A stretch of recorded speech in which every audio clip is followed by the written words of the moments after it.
Good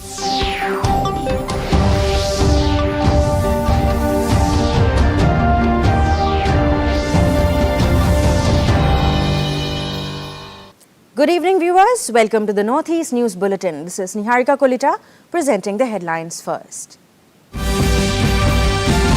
Prime Minister Narendra Modi attends Maritime Leaders Conclave at the India Maritime Week, launches projects worth over 2,20,000 crore rupees.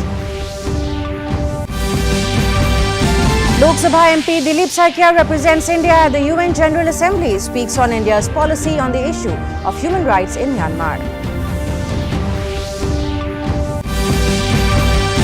Arunachal Pradesh CM Pema Khandu calls on Governor Lieutenant General retired KT Parnaik at Raj Bhavan, discusses key developmental issues.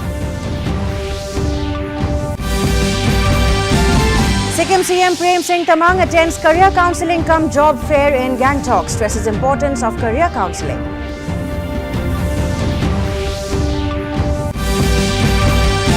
And in sports, South Africa have set a target of 320 runs for England to win the first semi-final of the ICC Women's ODI World Cup at Borsapara Cricket Stadium in Guwahati. In national news first, Prime Minister Narendra Modi attended the Maritime Leaders Conclave of the India Maritime Week 2025 at the NESCO Exhibition Centre in Mumbai. The Prime Minister launched transformative initiatives for shipping and shipbuilding worth over 2,20,000 crore rupees. The Prime Minister said that India's maritime sector is driving its growth and that it has transformed significantly over the decade. He also said the launch of new projects and agreements worth millions reflects the world's confidence in India's maritime strength.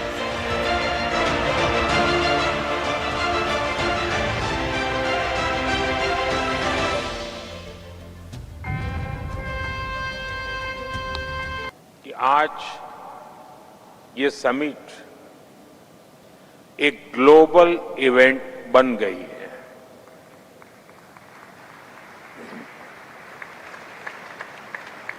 आज यहां इस कार्यक्रम में दुनिया के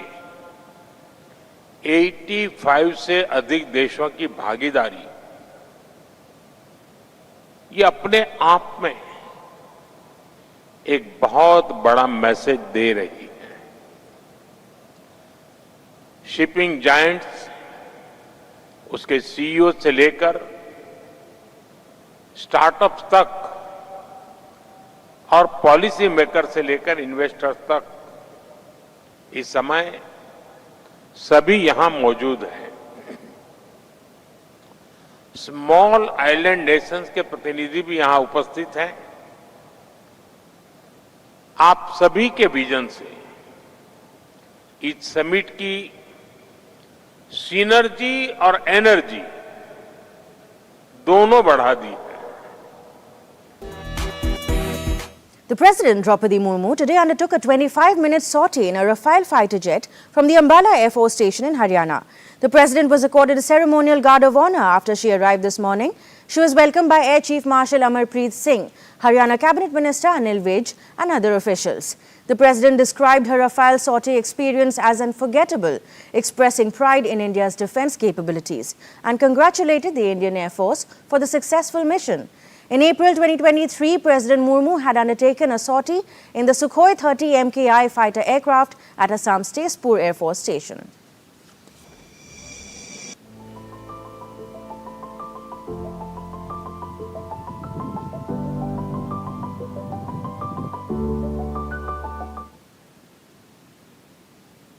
Lok Sabha Member of Parliament Dilip Saikia represented India at the UN General Assembly at the UN headquarters in New York today. The MP spoke on India's policy and position on the issue of human rights in Myanmar. Notably, representatives of various countries attended the UN General Assembly. On human rights situation in Myanmar. As a close neighbor, India continues to support all initiatives aimed at fostering trust and advancing a Myanmar-owned and Myanmar-led path toward peace, stability, and democracy. We reiterate our consistent position, calling for an immediate cessation of violence, release of political prisoners, unhindered delivery of humanitarian assistance, and inclusive political dialogue. We firmly believe that sustainable peace can only be secured through inclusive political dialogue and the early restoration of democratic processes through credible and participatory elections. The deteriorating security and humanitarian conditions continue to remain a matter of deep concern for us, particularly as these developments have cross-border implications for us, including the challenges posed by transnational crimes such as drug, arms, and human trafficking. In regional news, Assam's Chief Minister Himanta Biswa Sarma launched a cashless facility of the Mukhyamantri Lok Sevak Arogya Yojana at Lok Seva Bhavan in Dispur today. The Chief Minister said the cashless treatment will be especially helpful in covering medical expenses of retired employees. He said eligible state employees and retirees can receive cashless benefits for all the treatments. He said more than 2 lakh employees in the state have already registered under the scheme. Arunachal Pradesh Chief Minister Pema Khandu called on Governor Lieutenant General retired KT Parnaik at Raj Bhavan today and discussed key developmental issues. The CM and the Governor also shared their commitment to ensuring that development in Arunachal Pradesh remains inclusive, technology-driven and focused on empowering its people. Khandu also apprised the Governor of his recent visit to Japan, during which he explored avenues for skill development and employment exchange for the youth of Arunachal Pradesh.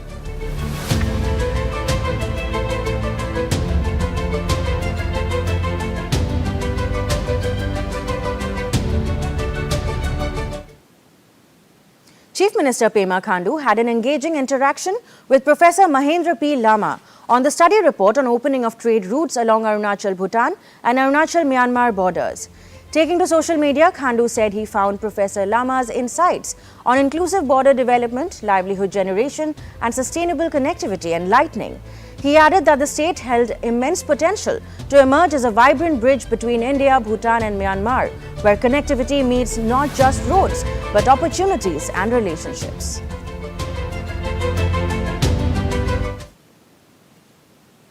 In news from Sikkim, Chief Minister Prem Singh Tamang attended a career counselling cum job fair at Manan Kendra in Gangtok today. The event aimed at guiding students and young professionals towards informed career choices while promoting skill development and self-reliance among the youth of Sikkim. Addressing the gathering, the Chief Minister highlighted that career counselling is an essential tool for aligning an individual's ability, interest and opportunity in the right direction.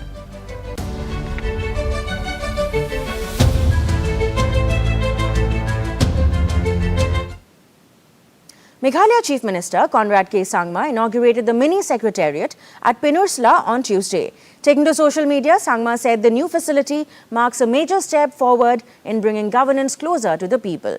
He said the mini secretariat will serve as a one-stop center for efficient public service delivery, saving time and resources while ensuring better coordination among departments.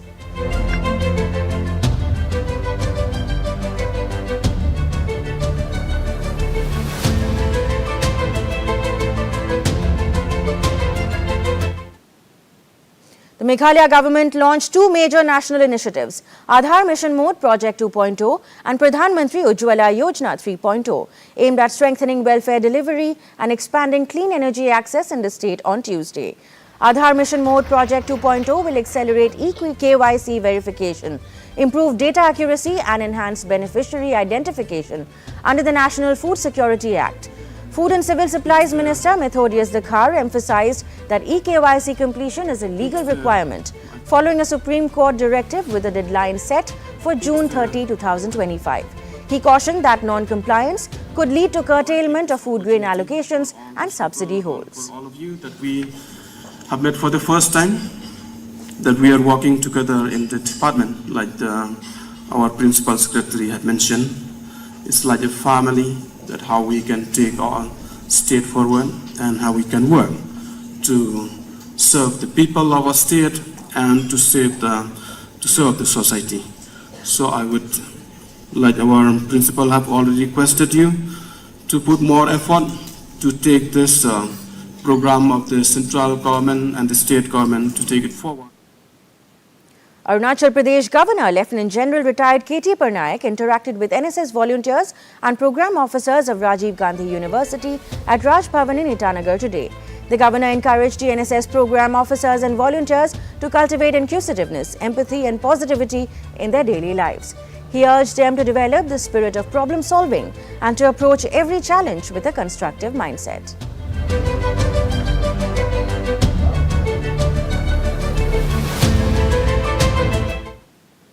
In cricket, in the ICC Women's ODI World Cup, South Africa have set a target of 320 runs for England to win the first semi-final at Bursapara Cricket Stadium in Guwahati.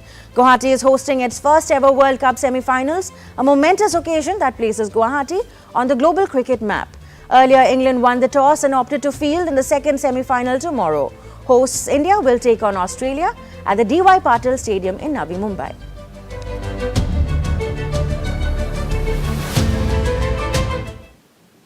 Women's rights organization Northeast Network launched a range of value-added products crafted by farmers from West Khasi Hills and Eastern West Khasi Hills on Tuesday.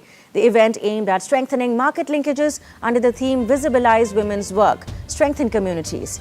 It was held at Savio Hall in Dhankheti on the occasion of International Day of Rural Women and the Home-Based Workers' Day.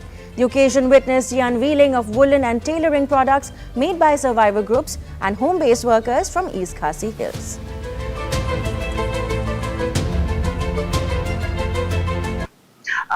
So the International Day of Rural Women is recognized by the United Nations in the year 2007 as a global celebration to promote recognition of rural women's contribution. And the Home-Based Workers' Day was an outcome of the 2000 Kathmandu Declaration, which advocates for informal home-based workers' rights across South Asia. In Manipur, a state-level 45-day free detoxification and de-addiction camp for 193 individuals from marginalized and underprivileged backgrounds was inaugurated in Imphal on Tuesday.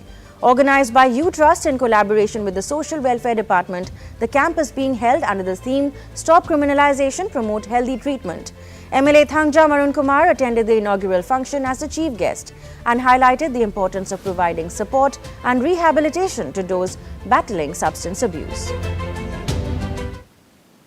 Celebrating its 90th year of broadcasting, Akashvani Kohima organized the Voices of the Youth folk song competition at the Regional Center of Excellence for Music and Performing Arts in Jotsoma on Tuesday. The Khyam Nyungan group secured the first prize, followed by the Konyak and Sangtam groups in the second and third positions, respectively. Special category prizes were awarded to the Khyam Nyungan and Ziliang groups, while consolation prizes went to Chang, Yikhum, Kuki and Angami groups. The event aimed to celebrate the spirit of youth and traditions through folk songs that echo the rich cultural heritage of Nagaland. To end the news, the main points once again. Prime Minister Narendra Modi attends Maritime Leaders Conclave at the India Maritime Week, launches projects worth over 2,20,000 crore rupees. Lok Sabha MP Dilip Saikia represents India at the UN General Assembly in New York, speaks on India's policy on the issue of human rights in Myanmar. Arunachal Pradesh Chief Minister Pema Khandu calls on Governor Lieutenant General K.T. Parnaik at Raj Bhavan, discusses key developmental issues.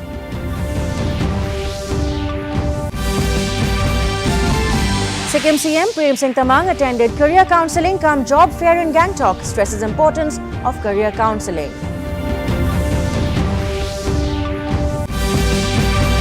And in sports and cricket, South Africa set a target of 320 runs for England to win the first semi-final of the ICC Women's ODI World Cup at Bursapara Cricket Stadium in Guwahati.